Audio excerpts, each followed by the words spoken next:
This is home for സൊല്യൂഷൻസിലേക്ക് എല്ലാവരെയും സന്തോഷത്തോടു കൂടി സ്വാഗതം ചെയ്യുന്നു. അപ്പോൾ ഇന്നത്തെ ക്ലാസ്സിൽ നമ്മൾ ഉപചാര മര്യാദകൾ, അതായത് ഫോർമാലിറ്റീസ് ആൻഡ് മാനേഴ്സ്, ഈ കാര്യങ്ങളെക്കുറിച്ചാണ് പഠിക്കുന്നത്. പ്രത്യേകിച്ചും ഇംഗ്ലീഷുകാർ അവർ ഉപചാരങ്ങൾക്കും മര്യാദകൾക്കും ഫോർമാലിറ്റീസിനും മാനേഴ്സിനും അവരുടെ ജീവിതത്തിൽ കുറേ പ്രാധാന്യം കൊടുക്കുന്നവരാണ്. അവരുടെ സംസാരത്തിലും നമുക്ക് ഇത് കാണാനായിട്ട് സാധിക്കും. അപ്പോൾ അവരുടെ ഒരു ഭാഷ പഠിക്കുമ്പോഴേക്കും നമ്മൾ അതിനോട് നീതി പുലർത്തിക്കൊണ്ട് നമ്മളും നമ്മുടെ സംസാരത്തിൽ ഈ ഉപചാര മര്യാദകൾ കൊണ്ടുവരേണ്ടതാണ്. അതുകൊണ്ടാണ് പ്രത്യേകിച്ച് നമ്മൾ ഇന്ന് ഈ ഒരു ഇത് പഠിക്കുന്നത്. അപ്പോൾ ഏറ്റവും ആദ്യമായിട്ട് പറയാനുള്ളത് പ്ലീസ് എന്ന് പറയുന്ന ആ ഒരു പദത്തിന്റെ പ്രയോഗമാണ്. നമ്മൾ സംസാരിക്കുമ്പോഴേക്കും സാധാരണ നമ്മളത് ഉപയോഗിക്കാറില്ല, പക്ഷെ ഇംഗ്ലീഷുകാർ അത് ഉപയോഗിക്കും. അപ്പൊ പ്ലീസ് എന്ന് പറയുമ്പോഴേക്കും നമ്മൾ പറയുന്നതിന്റെ ആദ്യം ഉപയോഗിക്കാം, ആ സെന്റൻസിന്റെ ലാസ്റ്റും ഉപയോഗിക്കാം. അതായത് ഇഫ് യു പ്ലീസ് എന്ന് പറയുന്ന ആ ഒരു പദത്തിന്റെ താങ്കൾക്ക് കഴിയുമെങ്കിൽ, താങ്കൾക്ക് ഇഷ്ടമാണെങ്കിൽ, അതായത് ആരെയും നിർബന്ധിക്കുകയല്ല, നമ്മൾ അവരോട് അഭ്യർത്ഥിക്കുകയാണ്, അല്ലെങ്കിൽ അവരോട് നിർദ്ദേശിക്കുകയാണ് ഒരു കാര്യങ്ങൾ. അപ്പൊ അതുകൊണ്ട് അത് മാനേഴ്സ് ആണ്. കാരണം നമ്മൾ ഒരാളെ കമാൻഡ് ചെയ്യുകയല്ല, അയാൾക്ക് താല്പര്യമാണെങ്കിൽ അത് ചെയ്യുക. ഇഫ് യു പ്ലീസ്, അതിന്റെ ഷോർട്ടാണ് നമ്മൾ പ്ലീസ് എന്ന് പറഞ്ഞ് ചേർക്കുന്നത്. അപ്പൊ പ്ലീസ് കം ഇൻ, ദയവായി അകത്തേക്ക് വന്നാലും. Please come in. അല്ലെങ്കിൽ നമുക്ക് കം ഇൻ പ്ലീസ്. കേട്ടോ, ഏറ്റവും ആദ്യം നമ്മൾ പ്ലീസ് ചേർത്തു, അല്ലെങ്കിൽ നമുക്ക് പ്ലീസ് ലാസ്റ്റും ചേർക്കാം. ഓക്കെ, അപ്പോൾ പ്ലീസ് കം ഇൻ പ്ലീസ്, രണ്ടും സെയിം മീനിങ് ആണ്. ദയവായി അകത്തേക്ക് വന്നാലും. ഇനി ദയവായി ഇരുന്നാലും പ്ലീസ് സിറ്റ് ഡൗൺ, അല്ലെങ്കിൽ sit down please sit down, അല്ലെങ്കിൽ സിറ്റ് ഡൗൺ പ്ലീസ്. അതുപോലെ നമുക്ക് വേറെയും കാര്യങ്ങൾ, നമ്മളിപ്പോൾ ആരോടെങ്കിലും ഒരു കാര്യം അഭ്യർത്ഥിക്കുകയാണെങ്കിൽ please give me your pen, ദയവായി താങ്കളുടെ പേന എനിക്കൊന്ന് തന്നാലും. Okay, please give me your pen. Give me pen please, നമുക്ക് അങ്ങനെയും പറയാം. Give me your pen please give me your pen, അല്ലെങ്കിൽ give me your pen please, രണ്ടും സെയിം മീനിങ് ആണ്. ഇനി അതുപോലെ ഇപ്പൊ ഭക്ഷണം കഴിച്ചുകൊണ്ടിരിക്കുകയാണെങ്കിൽ കുറച്ചുകൂടി ഭക്ഷണം കഴിച്ചാലും, താങ്കൾ ദയവായി കുറച്ചുകൂടി ഭക്ഷണം കഴിച്ചാലും എന്ന് പറയണമെങ്കിൽ നമ്മൾ എങ്ങനെ പറയും? Please have a little more. Have എന്ന് പറയുന്നതിന് ഈറ്റ് എന്ന് പറയുന്ന ആ ഒരു മീനിങ് കൂടെ ഉണ്ട്. അപ്പൊ please have a little more, അല്ലെങ്കിൽ have a little more please. Okay, അപ്പൊ ഇതിന് രണ്ടിനും സെയിം മീനിങ് ആണ്. ഓക്കെ, അപ്പൊ നമ്മൾ ഇതുപോലെ പ്ലീസ് ഉപയോഗിച്ചിട്ട് സെന്റൻസുകൾ പറഞ്ഞു പഠിക്കണം. അപ്പൊ നമ്മൾ എന്തെങ്കിലും കാര്യങ്ങൾ പറയുമ്പോഴേക്കും അതിനു മുമ്പ് പ്ലീസ് ചേർക്കാം, അല്ലെങ്കിൽ അത് പറഞ്ഞതിന് ശേഷം go there please go there, അവിടേക്ക് ദയവായി അവിടേക്ക് പോയാലും please go there please. Okay, ഇത് രണ്ടും ഒരേ രീതിയിൽ തന്നെ ഉപയോഗിക്കാം. അപ്പൊ ഇന്ന് പോയിട്ട് ചെയ്യേണ്ടതെന്ന് വെച്ചാൽ ഇതുപോലെ കുറെ സെന്റൻസുകൾ നമ്മൾ സാധാരണ പറയുന്നത് കമാൻഡ് ചെയ്യുന്നത്. അപ്പൊ ഡോർ അടയ്ക്കുക, ആ ഡോർ ഒന്ന് അടയ്ക്കുക എന്ന് പറയുമ്പോഴേക്കും നമ്മൾ കുട്ടികളോടൊക്കെ പറയില്ലേ ക്ലോസ് ദ ഡോർ എന്ന് പറയും. അതിന് പകരം നമുക്ക് please close the door please. അപ്പൊ കുറച്ചും കൂടി മര്യാദയോടുകൂടി നമ്മൾ സംസാരിക്കുന്ന രീതിയാകും. ഓക്കെ, അപ്പൊ ഇത് ഫോളോ ചെയ്യാലെന്ന്. അപ്പൊ എന്ത് പറയുമ്പോഴും ഈ ഒരു ഉപചാര മര്യാദ കൊണ്ടുവരാനായിട്ട് ശ്രമിക്കുക. പ്ലീസ് എന്ന് പറയുന്ന പദത്തിന്റെ പ്രയോഗം, കാരണം അത് കേൾക്കുന്ന ആൾക്കും പറയുന്ന ആൾക്കും ഒരേപോലെ സന്തോഷം ഉളവാക്കുന്ന ഒരു കാര്യമാണ്. അപ്പൊ അതുകൊണ്ട് അത് ഉപയോഗിക്കണം. ഓക്കെ, ഇനി നമ്മൾ കഴിഞ്ഞ ദിവസത്തെ ക്ലാസ്സിൽ കണ്ടതാണ്. ഇപ്പോൾ ആരെങ്കിലും നമുക്ക് എന്തെങ്കിലും ഒരു ഹെൽപ്പ് ചെയ്യുമ്പോഴേക്കും, അല്ലെങ്കിൽ എന്തെങ്കിലും ഒരു ഉപകാരം ചെയ്യുന്ന സമയത്ത് നമ്മൾ അവരോട് താങ്ക്സ്, അല്ലെ, താങ്ക്സ് എന്നൊക്കെ പറയുന്ന ആ ഒരു പ്രയോഗം നമ്മൾ കഴിഞ്ഞ ക്ലാസ്സിൽ പഠിച്ചതാണ്. അപ്പൊ അത് കൂടാതെ നമുക്ക് ഇനിയും ഇപ്പൊ ആരെങ്കിലും ഒരു സഹായം നമുക്ക് തരുമ്പോഴേക്കും, നമ്മളത് സ്വീകരിക്കുമ്പോഴേക്കും വിത്ത് ഗ്രേറ്റ് പ്ലഷർ, ഇതൊരു ഉപകാരം തന്നതിന് എനിക്ക് ഭയങ്കര സന്തോഷമായി എന്ന് എക്സ്പ്രസ് ചെയ്യുന്ന ഒരു സെന്റൻസ് ആണ് വിത്ത് ഗ്രേറ്റ് പ്ലഷർ. പറയണം, വിത്ത് ഗ്രേറ്റ് പ്ലഷർ. ഓക്കെ, ഇപ്പൊ ഞാൻ എന്നോട് ഒന്നിച്ചും പറയാം ലൂസി ടേക്ക് ദിസ് എന്ന് പറഞ്ഞ ഒരു സാധനം അങ്ങോട്ട് തരുന്നു. അപ്പൊ ഞാൻ പറയും വിത്ത് ഗ്രേറ്റ് പ്ലഷർ, എനിക്ക് സന്തോഷമായി തന്നപ്പോഴേക്കും അല്ലേ. അപ്പൊ അതുപോലെ ഒരു പ്രയോഗമുണ്ട്. പിന്നെ അതുകൂടാതെ ഇപ്പൊ നമ്മളോട് ആരെങ്കിലും ഒരു ഉപകാരം ചെയ്യുമ്പോഴേക്കും നമ്മൾ താങ്ക്സ് എന്ന് പറയുമ്പോൾ ആ താങ്ക്സ് കേൾക്കുന്ന ആള്, ഇപ്പൊ താങ്ക്സ് ഞാനിപ്പോ ഒരാളോട് പറയുമ്പോ അയാള് തിരിച്ചു പറയേണ്ടത് എന്താണെന്നറിയാമോ? നോ മെൻഷൻ പ്ലീസ് എന്ന് വെച്ചിട്ടുണ്ടെങ്കിൽ ഓക്കെ ഒരു ഉപകാരം ആണ് എന്ന് അയാൾ അംഗീകരിക്കുന്നു. വലിയ കുഴപ്പമൊന്നുമില്ല, പ്രശ്നമൊന്നുമില്ല, ഓക്കെ അതൊരു ഉപകാരമാണ് എന്ന് അംഗീകരിക്കുന്ന ഒരു പ്രയോഗമാണ് നോ മെൻഷൻ പ്ലീസ്. ഇതിനെ കുറിച്ച് വേറൊന്നും പറയാനില്ല അല്ലെ. No mention please. പിന്നെ അടുത്തെന്ത് പറയാം നമുക്ക്? Welcome, you are welcome. You are welcome എന്നുള്ളതിന് പകരം നമ്മൾ വെൽക്കം എന്ന് മാത്രമാണ് പ്രയോഗിക്കാറുള്ളത് അല്ലെ. അതായാലും കുഴപ്പമില്ല. ഓക്കെ, യു ആർ വെൽക്കം, അതാണ് കറക്റ്റ് ആയിട്ടുള്ള പ്രയോഗം. എന്താണ്? You are welcome. You are welcome. നമ്മൾ വേറെയും കേട്ടിട്ടുണ്ട്, അതായത് not at all. Not at all, ഇതൊന്നും ഒന്നും ആയിട്ടില്ല അല്ലെ. നോട്ട് അറ്റ് ഓൾ പൂർണ്ണമായിട്ടല്ലേ, ഇനി ഹെൽപ്പ് ചെയ്യാൻ കിടക്കുന്നുള്ളൂ അല്ലേ. അപ്പൊ അതുകൊണ്ട് not at all, not at all. ഇപ്പൊ ഒരാൾ നമുക്ക് എന്തെങ്കിലും തരുമ്പോഴേക്കും നമ്മൾ താങ്ക്സ് പറയും. ആ താങ്ക്സ് കേൾക്കുന്ന ആള് പറയുന്ന വാക്കുകളാണ് നമ്മൾ പഠിച്ചത്. Not at all, no mention please, പിന്നെ എന്താണ് അടുത്തത്? ഓക്കെ, യു ആർ വെൽക്കം, അല്ലെങ്കിൽ സിംപ്ലി വെൽക്കം. ഈ രീതിയിലുള്ള പ്രയോഗങ്ങളൊക്കെ ഉണ്ട്. പിന്നെ അതുകൂടാതെ ഇപ്പൊ നമ്മളോട് ഒരാൾ പറയണമെങ്കിൽ I will help you, I will help you എന്ന് പറയുമ്പോഴേക്കും നമുക്ക് പറയാം okay thank you, I will help you, അതായത് ഞാൻ നിന്നെ സഹായിക്കാം എന്ന് പറയുമ്പോഴേക്കും ഓക്കെ താങ്ക് യു. അല്ലെങ്കിൽ അയാളുടെ സഹായം നമുക്ക് ഇപ്പൊ ആവശ്യമില്ലെങ്കിൽ നോ താങ്ക്സ്, നോ താങ്ക്സ്, സഹായം വേണ്ട ഇപ്പോഴേക്കും. അതുകൊണ്ട് നമ്മൾ എടുത്തടിച്ച പോലെ no, I don't need your help, സഹായം ഒന്നും വേണ്ടെന്നല്ല പറയേണ്ടത്, നോ താങ്ക്സ് കേട്ടോ. അതൊക്കെയാണ് നമ്മുടെ ജീവിതത്തിൽ നമ്മുടെ സംസാരം കൊണ്ട് നമ്മൾ മറ്റുള്ളവർ നേടിയെടുക്കും എന്ന് പറയൂലേ. അപ്പൊ ഇതുപോലെയുള്ള സംസാരങ്ങൾ ചിലപ്പം പലപ്പോഴും പലരും മടിച്ചു നിൽക്കുന്നത് ഈ അവസരത്തിനൊത്ത് എന്ത് പറയണോന്നറിയാതെ വരുമ്പോഴാണ് നമ്മൾ ഇംഗ്ലീഷൊക്കെ പറയാതെ മാറി നിൽക്കുന്നത്. അപ്പൊ ഇതുപോലെയുള്ള അവസരങ്ങളിലൊക്കെ നമുക്ക് പ്രയോഗിക്കാൻ പറ്റിയ കാര്യങ്ങളാണ് ഇതൊക്കെ. അപ്പൊ ഒരാൾ ഹെൽപ്പ് ഓഫർ ചെയ്യുന്ന സമയത്ത് നമുക്ക് വേണമെങ്കിൽ ഓക്കെ താങ്ക് യു എന്ന് പറഞ്ഞത് സ്വീകരിക്കാം. അല്ലെങ്കിൽ സഹായം ആവശ്യമില്ല ആ സമയത്തെങ്കിൽ നമുക്ക് പറയാം no thanks please, no thanks എന്ന് പറഞ്ഞാലും മതി. ഓക്കെ, ഇപ്പൊ ഒരാൾ പറയണം നമ്മളോട്, ഇപ്പൊ അയാളുടെ ഒരു വണ്ടി നമ്മളോട് ഉപയോഗിച്ചു, കാറ് നമ്മളോട് ഉപയോഗിച്ചോളാൻ പറയുന്നത്, എങ്ങനെ പറയും? Okay Lucy, you can use my car. Okay, you can use my car, നിനക്ക് എന്റെ കാർ ഉപയോഗിക്കാം അല്ലെ. അല്ലെങ്കിൽ നിനക്ക് എന്റെ എന്തെങ്കിലും ഒരു സാധനം ഉപയോഗിക്കാം. അപ്പൊ എന്തെങ്കിലും ഒരു ബുക്ക് ഉപയോഗിക്കാം എന്നാണെങ്കിൽ you can use my book, you can use my bag.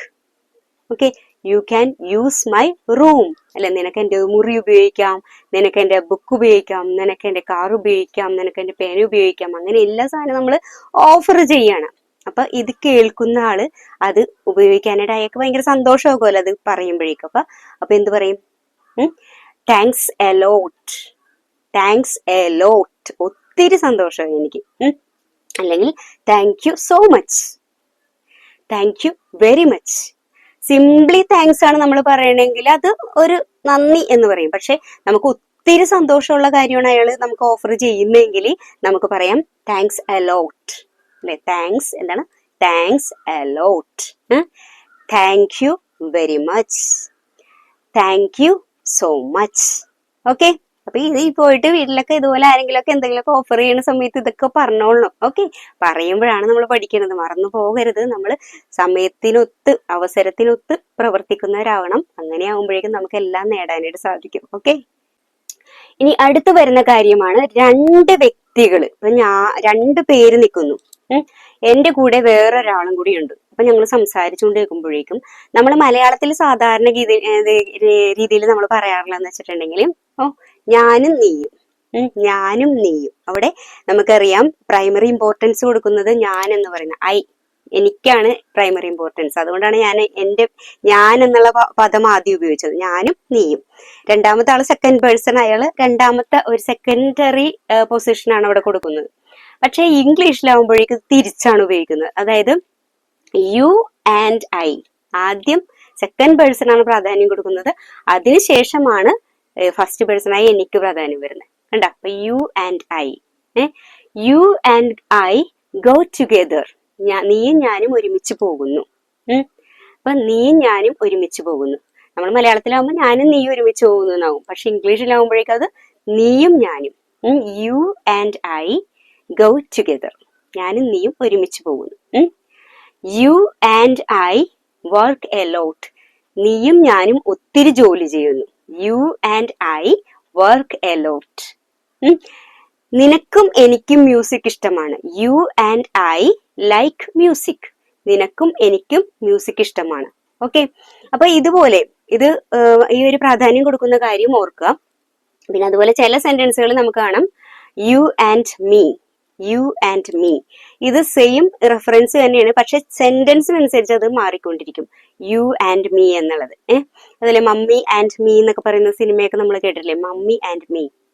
എനിക്ക് അവിടെ കണ്ട രണ്ടാമത്തെ പ്ലേസ് ആണ്, മമ്മിക്കാണ് ആദ്യത്തെ പ്ലേസ്. ഓക്കെ, അപ്പൊ നമ്മൾ ആ രീതിയിലായിരിക്കണം നമ്മുടെ ആ ഒരു പെരുമാറ്റം. കാരണം എപ്പോഴും നമ്മൾ സംസാരിക്കുമ്പോഴേക്കും നമ്മളെക്കാളുപരി മറ്റുള്ളവർക്ക് പ്രാധാന്യം കൊടുക്കുന്നു എന്ന് അവർക്ക് തോന്നിപ്പിക്കുന്ന ഒരു രീതിയാണ് ഇംഗ്ലീഷിലുള്ളത്. ഓക്കെ, അപ്പൊ ഇത് ശ്രദ്ധിക്കണം അടുത്ത നിങ്ങളുടെ സംസാരങ്ങളിലൊക്കെ ഈ ഒരു കാര്യം എടുത്ത് പറയാനായിട്ട്. ഇനി അടുത്ത് പറയുന്ന കാര്യം എന്ന് വെച്ചാൽ സ്ത്രീകൾക്ക് കൂടുതൽ പ്രാധാന്യം ഉണ്ട്. ഇംഗ്ലീഷുകാർ എപ്പോഴും പ്രാധാന്യം കൊടുക്കുന്നത് സ്ത്രീകൾക്കാണ്. സ്ത്രീകൾക്ക് മുൻഗണന കൊടുക്കും. അപ്പൊ നമ്മൾ പറയും ലേഡീസ് ഫസ്റ്റ്, ലേഡീസ് ഫസ്റ്റ് എന്ന് പറയുന്നത്. അപ്പോൾ അവരിപ്പോ ഒരു ക്യൂവിൽ നിൽക്കുകയാണെങ്കിൽ, ഇപ്പൊ ഒരു പുരുഷന് പുറകിലായിട്ട് ഒരു സ്ത്രീയാണ് നിൽക്കുന്നതെങ്കിൽ, ഇപ്പൊ ടിക്കറ്റ് എടുക്കാനായിട്ട് ക്യൂ നിൽക്കുകയാണെന്ന് വിചാരിക്കുക. അപ്പൊ ഒരു പുരുഷനാണ് ഫ്രണ്ടിൽ നിൽക്കുന്നതെങ്കിൽ പുറകിൽ സ്ത്രീ ആണെങ്കിൽ ആ പുരുഷൻ പറയും ആഫ്റ്റർ യു. അതായത് സ്ത്രീ ആദ്യം പോയതിനു ശേഷം ഞാൻ പോയിക്കോളാം എന്നുള്ള ഒരു എക്സ്പ്രഷൻ അത് ആഫ്റ്റർ യു. അപ്പൊ നമ്മളാവുമ്പോഴേക്കും മറ്റുള്ളവർക്ക് ഒരു ഓഫർ, നമ്മളിപ്പോ നമ്മുടെ ബാക്കിൽ നിൽക്കുന്ന ഒരാൾക്ക് നമ്മളെക്കാളും കൂടുതൽ ആവശ്യമുണ്ടെന്ന് മനസ്സിലാക്കിയിട്ടുണ്ടെങ്കിൽ അവരെ ഫ്രണ്ടിലേക്ക് വരാനായിട്ട് ക്ഷണിക്കുന്ന ഒരു രീതിയാണ് ആഫ്റ്റർ യു. നിനക്ക് ശേഷം അല്ലെങ്കിൽ നിങ്ങൾക്ക് ശേഷം ഞാൻ പോയിക്കോളാം എന്നുള്ള എക്സ്പ്രഷൻ ആണത്. ഓക്കെ, എന്താണ് പറയുന്നത്? After you. ഓക്കെ, അപ്പൊ ഇത് ഒന്ന് ശ്രദ്ധിച്ചോളണം. ഇത് ഒരു മര്യാദയുടെ ഭാഗമായിട്ട് ഉപയോഗിക്കുന്നതാണ്. ഇനി അടുത്ത വരുന്നതെന്ന് വെച്ചിട്ടുണ്ടെങ്കിൽ, ഇപ്പൊ രണ്ടുപേര് സംസാരിച്ചുകൊണ്ടിരിക്കുന്ന ഒരു മുറിയിലേക്ക് നമ്മൾ കയറി ചെല്ലുന്നു. അപ്പൊ ആ സമയത്ത് നമുക്ക് അവിടെ ഒരു മര്യാദ പാലിക്കേണ്ടതായിട്ടുണ്ട്. അതായത് ആ രണ്ടുപേര് സംസാരിച്ചുകൊണ്ടിരിക്കുന്നതിന്റെ ഇടയിൽ നമ്മൾ കയറുമ്പോൾ അവിടെ ഒരു ചെറിയ ഡിസ്റ്റർബൻസ് അല്ലെങ്കിൽ അവർക്കൊരു ഡിസ്ട്രാക്ഷൻ ഉണ്ടാക്കുന്ന ഒരു സിറ്റുവേഷനാണ് നമ്മൾ ഉണ്ടാക്കാൻ പോകുന്നത്. അപ്പൊ അങ്ങനെ വരാതിരിക്കാനായിട്ട് നമുക്ക് മുൻകൂറായിട്ട് ഒരു കാര്യം പറയണം. Excuse me, excuse me, may come in. Excuse me, ഞാൻ ക്ഷമിച്ചാലും ഞാൻ അകത്തേക്ക് വരട്ടെ. Excuse me, may come in. അല്ലെങ്കിൽ ഇപ്പൊ നമ്മൾ രണ്ടുപേര് ഇപ്പൊ സംസാരിച്ചുകൊണ്ട് നിൽക്കുന്നു. രണ്ടുപേര് സംസാരിച്ചുകൊണ്ടിരിക്കുന്നതിന്റെ ഇടയിൽ കൂടി എനിക്ക് അവിടെ നിന്ന് മാറിപ്പോണം. അപ്പൊ ഞാൻ വേഗം തന്നെ ശരി എന്നാ ഞാൻ പോണെന്ന് പറഞ്ഞ് അങ്ങോട്ട് പോവുകയല്ല ചെയ്യേണ്ടത്. Excuse me, may go. അല്ലെങ്കിൽ excuse me, shall I leave. ഞാൻ പോയിക്കോട്ടെ. Excuse me, may I go. അല്ലെങ്കിൽ എന്താണ്? Excuse me, shall I leave. അല്ലെങ്കിൽ റീസൺ പറയുക. Excuse me, I have to go for some reasons. അല്ലെങ്കിൽ എന്തെങ്കിലും ഒരു കാര്യം, ഇപ്പൊ എനിക്ക് എവിടെ പോകേണ്ടതെന്ന് വെച്ചാൽ I have to go to school. ഞാൻ സ്കൂളിൽ ഒരു 9 മണി ആകാറായ സമയത്ത് പോകാനായിട്ട് റെഡി ആയിട്ട് നിൽക്കുമ്പോൾ വേറെ ആരെങ്കിലും സംസാരിച്ചുകൊണ്ട് വരുവാണ്. അപ്പൊ അവരെ വിഷമിപ്പിക്കാൻ നമുക്ക് ബുദ്ധിമുട്ടായിരിക്കും. അപ്പൊ നമ്മൾ പറയണം excuse me, I have to go to school, shall I leave.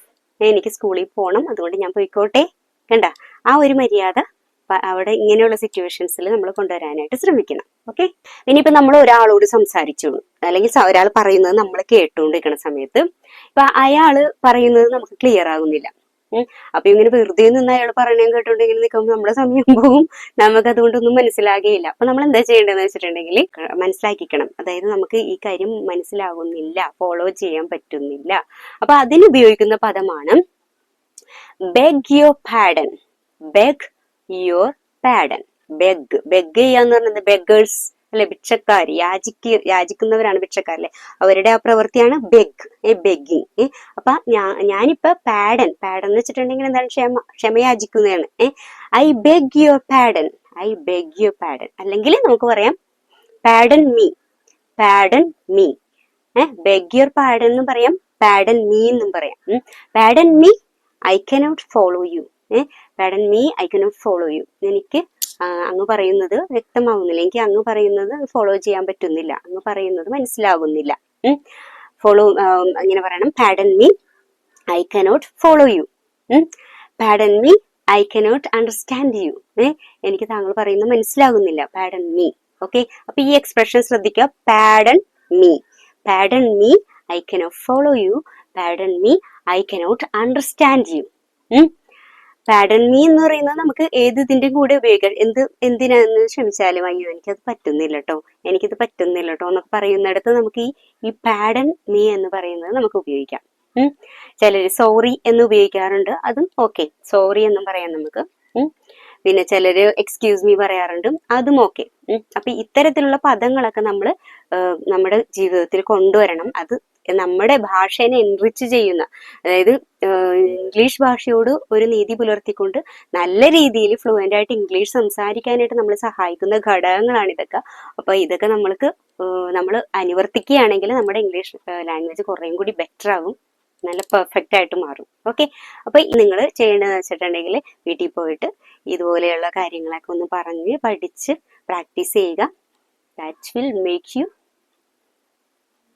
The best. Okay, that will make you the best. നിങ്ങൾ ഗുഡ് ആകാനും നോക്കരുത്, ബെറ്റർ ആകാനും നോക്കരുത്, ബെസ്റ്റ് ആകാനായിട്ടാണ് നോക്കേണ്ടത്. അപ്പൊ ബെസ്റ്റ് ആകുക എന്നുള്ളത് ആ ഒരു നിങ്ങളുടെ ആ ലക്ഷ്യത്തിലേക്ക് നിങ്ങൾ നീങ്ങുന്നതിന് ചെറിയൊരു കൈത്താങ്ങാകാനായിട്ട് എനിക്ക് സാധിക്കുന്നതിൽ എനിക്ക് വളരെ സന്തോഷമുണ്ട്.